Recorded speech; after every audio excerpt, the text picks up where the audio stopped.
तो फिर से हम लोग उपस्थित हुए हैं आज के ग्रीस क्वेश्चन के अंदर। अगर आप चैनल पर नए हैं तो सब्सक्राइब करें, लाइक करें, थोड़ा थोड़ी करें। नया क्वेश्चन क्या है? Find the angle between vector A and vector B के बीच। ठीक है, यानी कि देखिए यहाँ पे सबसे पहले समझिए कि वेक्टर ए है और ये वेक्टर बी है। ठीक है, इसके बीच में हमको एंगल फाइंड करना। समझ में आ रहा है कि नहीं बात? तो एंगल फाइंड करने के लिए क्या क्या चाहिए? सबसे पहले तो vector A dot vector B चाहिए। समझिएगा पहले बात को, तरीके से चलेंगे तो एकदम आसानी से बन जाएगा। वेक्टर ए डॉट क्या चाहिए? वेक्टर बी चाहिए। ठीक है, उसके बाद वेक्टर ए का मैग्नीट्यूड चाहिए, वेक्टर बी का मैग्नीट्यूड चाहिए, और यहाँ तो कॉस थीटा तो लगा ही रहेगा। समझ में आ रहा बात ना? तो चलिए हम लोग देर क्यों करें, स्टार्ट करते हैं गुरु मंत्र के साथ। तो पहला हम लोग क्या करेंगे, ए डॉट यहाँ पर लिख देते हैं vector A dot vector B. First of all सारा चीज हम लोग क्या करते हैं, पहले यहाँ निकाल लेते हैं, यहाँ लिख देते हैं फर्स्ट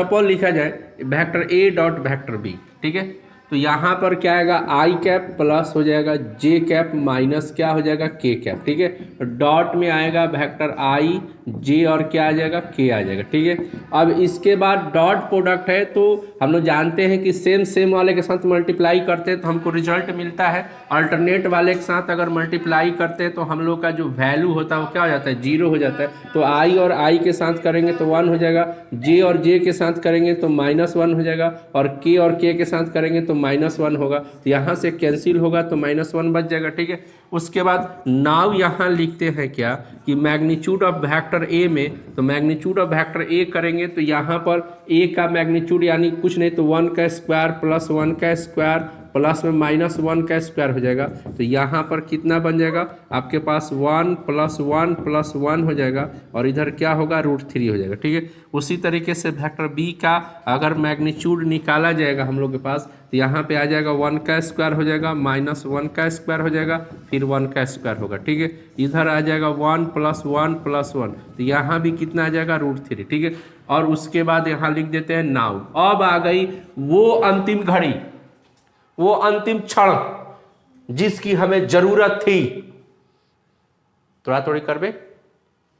अगला क्वेश्चन नहीं मतलब सॉल्यूशन, गलती हो गया। तो अब इसको फार्मूला लिख देते हैं हम लोग हैं, वो घड़ी आ गई।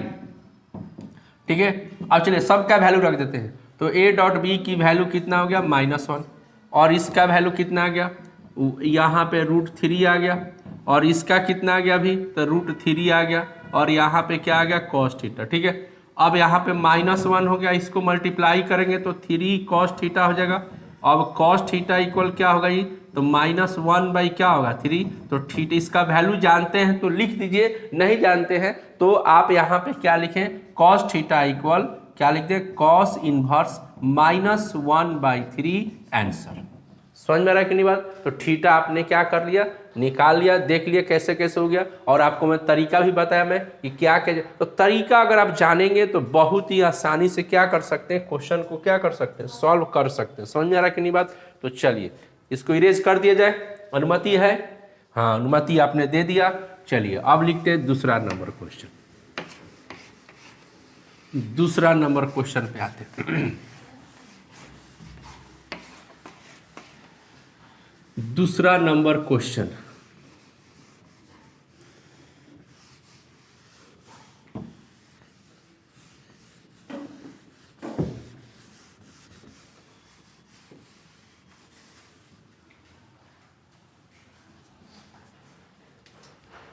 चलिए दूसरा नंबर क्वेश्चन, चलिए बोलिए जी दूसरा नंबर क्वेश्चन।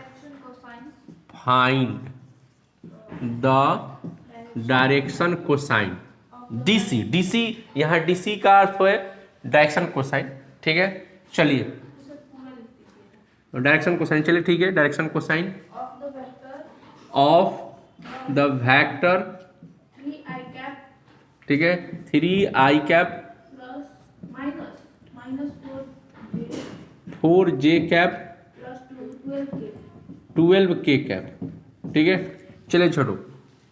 तो अगर वेक्टर निकालना हम लोग को है तो सबसे पहले हम लोग यहाँ पे आते हैं कि डायरेक्शन कोसाइन निकालना है तो एल बराबर होता है, अगर एंगल नहीं दिया है तब, एंगल दिया है तो बहुत आसान है, एंगल नहीं दिया है तो हम लोग पास होता है एक फार्मूला कि ए बाई होता है ए स्क्वायर प्लस होता है बी स्क्वायर प्लस क्या होता है सी स्क्वायर होता है, एम बराबर होता है बी बाई होता है A square plus B square plus क्या होता है सी स्क्वायर होता है, और एन बराबर होता है सी बाई ए स्क्वायर प्लस में बी स्क्वायर और प्लस में क्या होता है सी स्क्वायर। तो ये आपका जो है, ये जब एंगल नहीं दिया रहेगा, जैसे एंगल बोलने का मेरा तात्पर्य है 30 डिग्री 45 डिग्री 60 डिग्री ऐसा नहीं रहेगा, तो हम लोग इस मेथड का क्या करते हैं, यूज करते हैं डायरेक्शन कोसाइन निकालने के लिए। तो अब चलिए, तो जो गिवन में हमारे पास जो वेक्टर दिया है, गिवन में वेक्टर दिया है 3i कैप और 4j कैप और प्लस में 12k कैप दिया, ठीक है।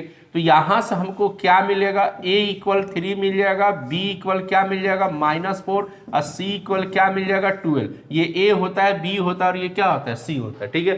अब यहाँ से क्या करेंगे, नाउ यहाँ पे क्या कीजिएगा, स्क्वायर रूट ए स्क्वायर बी स्क्वायर और क्या निकाल लीजिए सी स्क्वायर, पहले से आप निकाल लीजिए, ठीक है, क्योंकि देख रहे हैं कि सबके नीचे सेम चीज है, तो क्यों ना पहले से निकाल लिया जाए। तो यहाँ पर ए का स्क्वायर अगर किया जाएगा यानी कि 3 स्क्वायर हो जाएगा, बी का पर आएंगे तो 4 का स्क्वायर हो जाएगा और सी के साथ चलेंगे तो 12 का स्क्वायर हो जाएगा। तो इस तरीके से ये 9 हो जाएगा, 16 हो जाएगा, 144 हो जाएगा, तो टोटल मिलाकर हो जाएगा 16 क्या होगा 9, जिसका 3 हो जाएगा, ठीक है, जिसका क्या होगा 13 हो जाएगा। अब चलिए कुछ नहीं करना है, बस थोड़ा थोड़ी कर देना है। क्या कर देना है, थोड़ा थोड़ी। ए का वैल्यू कितना हो गया 3 हो गया, और इसका टोटल वैल्यू हम लोग निकाल लिए 13 हो गया। इसका वैल्यू कितना आ गया -4 हो गया, यहाँ पे -4 और यहाँ पे 13 रख दीजिए, और सी का वैल्यू कितना है 12 है, और नीचे क्या हो गया 13 हो गया, प्लस माइनस बस थोड़ा थोड़ा कर देना है, आंसर ले लेना है। समझ में रहा है कि नहीं बात। तो इस तरीके से हम लोग क्या करेंगे, आगे बढ़ेंगे, ठीक है। तो दूसरा नंबर क्वेश्चन हम लोगों ने बना दिया, आपने देखा कितना खूबसूरती के साथ, और हम लोगों ने लजीज मेथड से इसको सॉल्व किया। तो आप लोग इसी तरह सॉल्व करें, आगे बढ़े जीवन में, थोड़ा थोड़ी करें। मिटाए, मिटा देना, सच में मिटा दें। ओके, तो इस तरीके से हम लोग क्वेश्चन को बनाते हैं। चलिए आज का जो तीसरा नंबर क्वेश्चन को देखते हैं कि तीसरा नंबर क्वेश्चन क्या है, और उसके हिसाब से ही हम लोग क्या करेंगे, उसको सॉल्व करेंगे, ठीक है।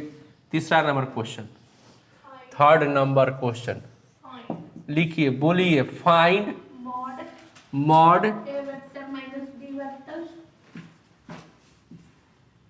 Mod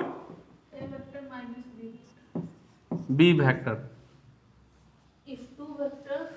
if two vector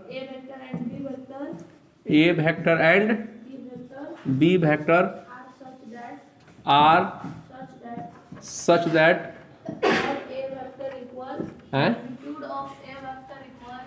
magnitude of vector A equal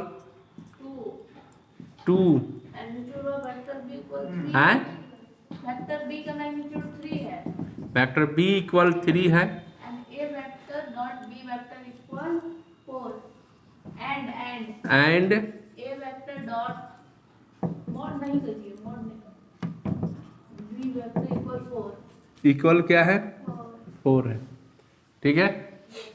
ये वेक्टर माइनस बी वेक्टर, ए वेक्टर माइनस बी वेक्टर पूछा है,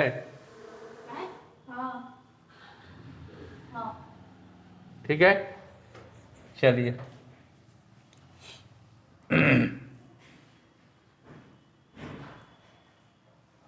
काटिए जिसको।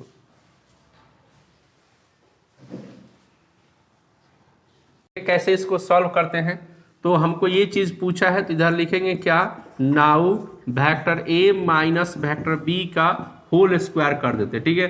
तो जैसे ही आप करेंगे तो यहाँ पे क्या आएगा, वेक्टर ए का स्क्वायर प्लस क्या आएगा, वेक्टर बी का स्क्वायर -2 और magnitude of vector A into vector B आ जाएगा। ठीक है, तो अब चलिए, तो ए का कितना दे दिया 2, तो 2 का स्क्वायर हो जाएगा, यहाँ पर कितना हो जाएगा 3 का स्क्वायर हो जाएगा, और इसका टोटल वैल्यू कितना है 4 है, तो ये 4 हो जाएगा, ये 9 हो जाएगा, ये 8 हो जाएगा। ठीक है, इसकी तो वैल्यू 1 हो गई, यानी हम लोग के पास टोटल रिजल्ट कितना मिलेगा 5 आ गया, यानी कि vector A minus vector B का मैग्नीट्यूड का स्क्वायर कितना आ गया 5। तो हम लोग यहाँ लिख सकते हैं माइनस बराबर कितना हो जाएगा, तो यहाँ पे आएगा रूट कितना आ जाएगा 5, आंसर इसका हो जाएगा। ठीक है, यानी रूट 5 इसका आंसर होगा। समझ में आ गया बात? तो चलिए, तो इसको लेट ना करते हुए आगे हम लोग बढ़ाते हैं। आप इसको क्या कर रहे हैं, उतार ले बढ़िया से, देखिए कितना आसानी से, टेंशन तो थोड़ा सा लेना ही नहीं है कैसे हम लोग इसको सॉल्व करते हैं। ठीक है, चलिए आप लोग उतारिए इसको। चलिए, तीसरा नंबर क्वेश्चन हो गया। अब आते हम लोग हैं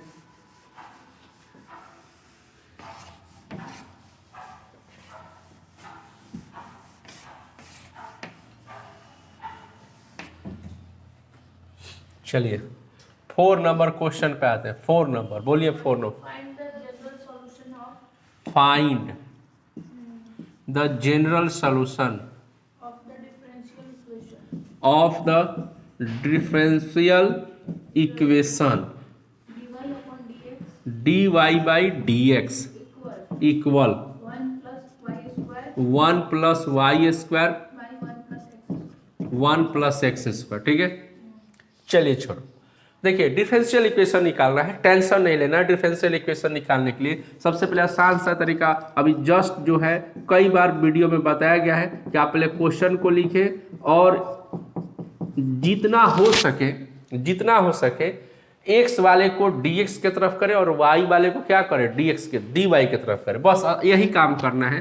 तो ये y का टर्म y की तरफ कर देंगे, यहाँ y की तरफ, तो यहाँ पर क्या हो जाएगा आपके पास 1/1 plus Y square into D Y हो जाएगा। ये वाला dx उधर कर देंगे तो 1/1 प्लस एक्स स्क्वायर dx हो जाएगा। अब इसके बाद इसमें क्या कर लेंगे, इंटीग्रेशन लगाएंगे। तो चलिए इंटीग्रेशन लगाएंगे, तो इसके लिए सबसे पहले एक फॉर्मेट लिखते हैं कि आपके पास dx है यहाँ पर, और यहाँ 1 प्लस एक्स स्क्वायर है, तो इसका इंटीग्रेशन होता है हम लोग के पास tan इनवर्स x। क्या होता है, tan इनवर्स x होता है। बस में आ गया ना? तो चलिए, तो यहाँ पे आ जाएगा कितना, tan इनवर्स x हो जाएगा। यहाँ पे जब हम लोग आएंगे तो इसका क्या लिखेंगे, tan इनवर्स क्या लिख देंगे y, अब प्लस में क्या कर देंगे c। बस में आ गया ना? तो एक आंसर यहाँ पर ऐसे हो गया। अगर आप इसको और ज़्यादा स्ट्रेच कराना चाहते हैं तो कुछ मत कीजिए, सीधा सीधा इसको इधर लेके आइए और लिखिए tan इनवर्स x माइनस में क्या लिख दीजिए, tan इनवर्स y बराबर कैपिटल C लगा दीजिए। अब इसके बाद इसको फॉर्मूला पे तोड़ना चाहेंगे तो तोड़ सकते हैं tan inverse x minus Y को, नहीं तो यहाँ भी आंसर हो गया है। समझ में आ रहा बात ना? तो यहाँ x माइनस वाई बटा में x इंटू वाई कर दीजिए, c कर दीजिए, और x माइनस वाई बटा में x इंटू वाई, और ये tan इनवर्स जब इधर लेकर आएंगे तो क्या बन जाएगा tan c। तो आप जैसे चाहे वैसे कर सकते हैं। समझ में आ रहा है कि नहीं बात? तो ये डिफरेंशियल इक्वेशन बन के हमारा क्या हो गया, आप यहीं तक छोड़ देंगे। बस में आ गया ना? यही आपका आंसर हो गया, छोड़ दीजिए उसको, बाकी कुछ करना ही नहीं है। समझ में रहा है कि नहीं बात?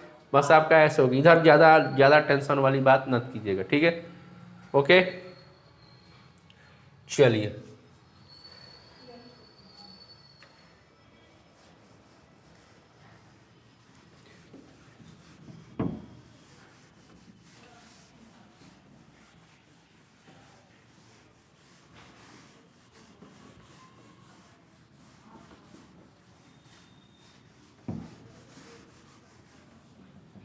चलिए आगे, अब कौन सा क्वेश्चन है जी, question number 5।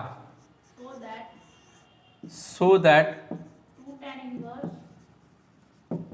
2 tan inverse 1/5 plus tan inverse 1/4 tan inverse 32/43। चलिए, बहुत आसान है। देखिए सबसे पहले आते हैं हम लोग हैं एक चीज़ को हम लोग समझते हैं। हमारे पास जो फार्मूला है वो क्या है, tan इनवर्स x प्लस क्या है जी, tan इनवर्स y का।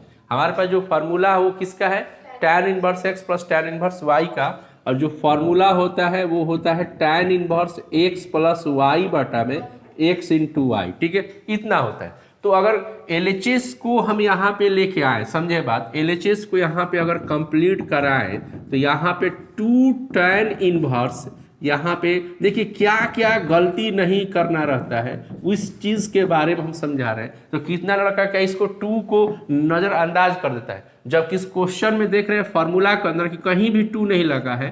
तो इसका मतलब ये कि अगर इस फार्मूला को हमको अगर यूज करना होगा तो यहाँ से 2 को रिमूव करना होगा, यानी हटाना होगा। तो डायरेक्ट तो हटेगा नहीं, उसका हटाएंगे तो कुछ ना कुछ तो इफेक्ट पड़ेगा ना, असर तो पड़ेगा ही पड़ेगा। तो आखिर अब देखते हैं हटेगा कैसे, उसके बाद ही हम उस फार्मूला को यूज कर सकते हैं। तो चलिए यहाँ से आते हैं पहले कि हम लोग 2 tan इनवर्स x बराबर क्या जानते हैं। tan में ही हम लोग के पास फार्मूला होता है tan inverse 2x by 1 minus x square, ठीक है।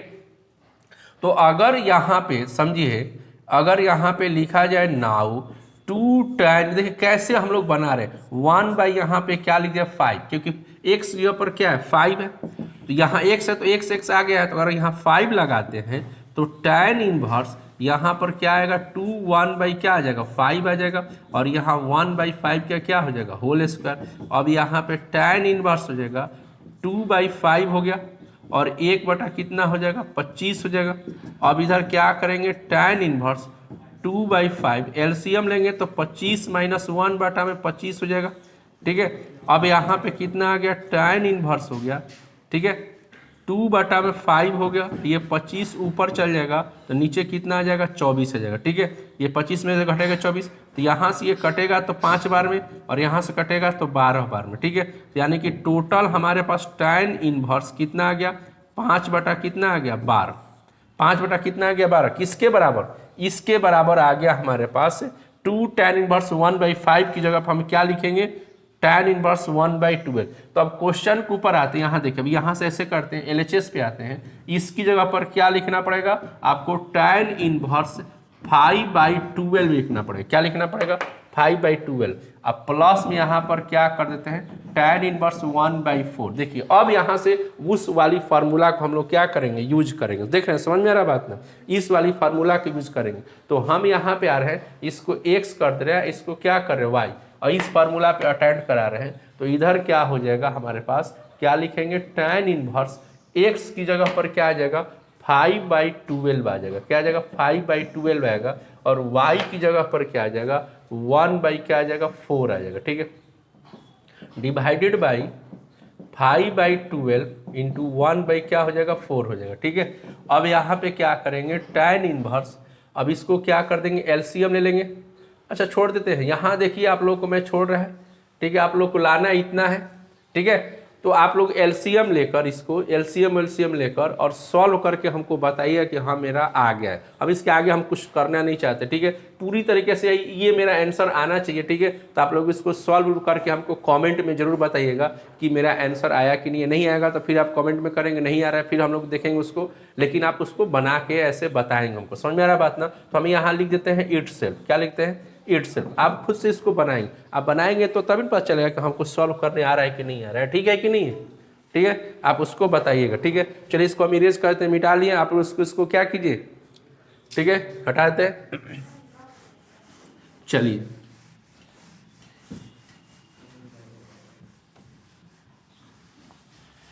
सिक्स नंबर पे हम लोग देखेंगे,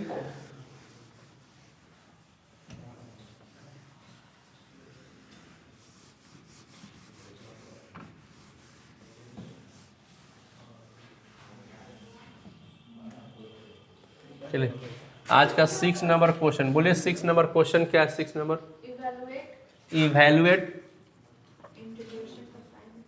इंटीग्रेशन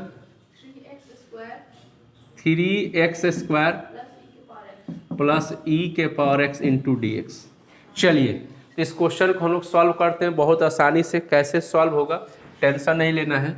यहाँ सबसे पहले देखिए यहाँ पे 2 पार्ट है, तो यहाँ पर 3 इंटू ई के power x into D x कहते हैं, और फिर e के power x into D x कहते हैं, ठीक है। इसमें से कोफिशिएंट 3 है, इसको बाहर कर देते हैं, और प्लस में यहाँ पर अच्छा x स्क्वायर, यहाँ एक्स स्क्वायर, सॉरी यहाँ भी क्या है एक्स स्क्वायर, ठीक है। थोड़ा सा क्या होता है ना, आदमी रिदम में जब आ जाता है ना तो दिखने लगता है, सब एक जैसा दिखता है।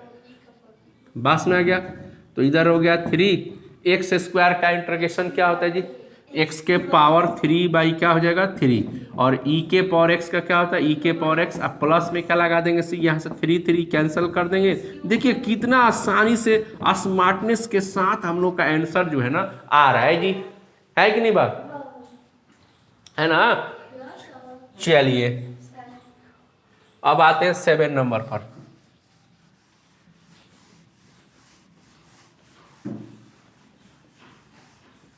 चलिए 7 नंबर पे आते हैं हम लोग हैं। Find the value of P so that the lines x-1 by 2 y-2 by 3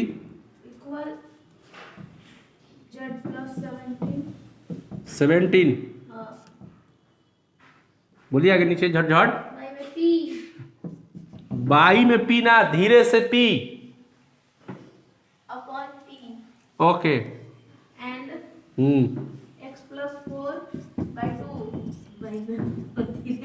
अगला बोलिए y plus 9 upon 2 z minus 1 by 9 by 2 है 2 सब में नीचे 2 है, are mutually perpendicular। वो ठीक है, ये सब में 2 है।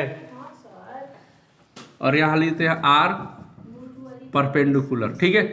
देखिए छोटो, आप लोग में बता रहा है कैसे को बहुत आसानी से बना दें, बहुत एकदम तरीके से। देखिए ध्यान दीजिएगा, x minus x1 by A, Y minus y1 by B, Z minus z1 by सी।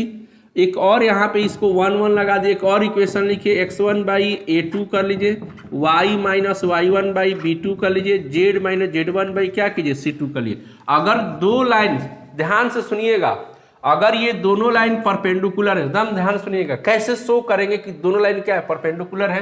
तो यहाँ पर a1 into a2 plus b1, कुछ नहीं करना है, b1 इंटू b2 और प्लस c1 इंटू c2 का वैल्यू क्या आना चाहिए, 0 आना चाहिए।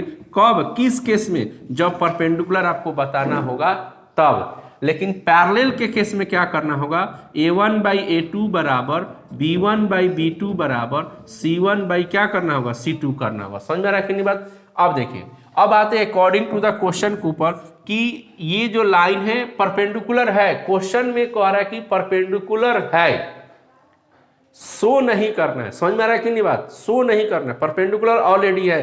तो ऑलरेडी परपेंडिकुलर है तो इसका मतलब a1 into a2 plus b1 into b2 plus c1 into c2 का वैल्यू क्या होगा, 0 होगा, 0 होगा। तो ये a1 हो गया, ये 2 हो गया, तो 2 इंटू 2 हो जाएगा, यहाँ से ये आ जाएगा, 3 इंटू क्या होगा 2 हो जाएगा, और p इंटू 2 बराबर क्या होगा 0। तो यहाँ पे 4 प्लस 6 प्लस 2p बराबर 0, यहाँ पे 10 प्लस क्या हो जाएगा 2p बराबर 0। तो 2p इक्वल कितना होगा -10 हो जाएगा, यहाँ से कट जाएगा, तो आपका p का वैल्यू कितना होगा -5। ये आंसर हो गया। कितना एकदम स्मार्ट तरीके से तोड़ा तोड़ी कर दिया, तोड़ा तोड़ी किया। इसीलिए हम बोलते हैं लाइक करबे, सब्सक्राइब करबे, तोड़ा तोड़ी करबे नहीं करबे। ओके, चलिए ओके। तो हम लोगों ने देख लिया क्वेश्चन को, बात में आ गया। तो अगर आप अच्छा लगे दूसरों को शेयर कीजिए, लाइक कीजिए, सब्सक्राइब कीजिए। फिर मिलते हैं नेक्स्ट वीडियो में। बात में आ गया। Bye bye bye bye bye bye bye bye bye. फिर मिलते हैं। Okay bye.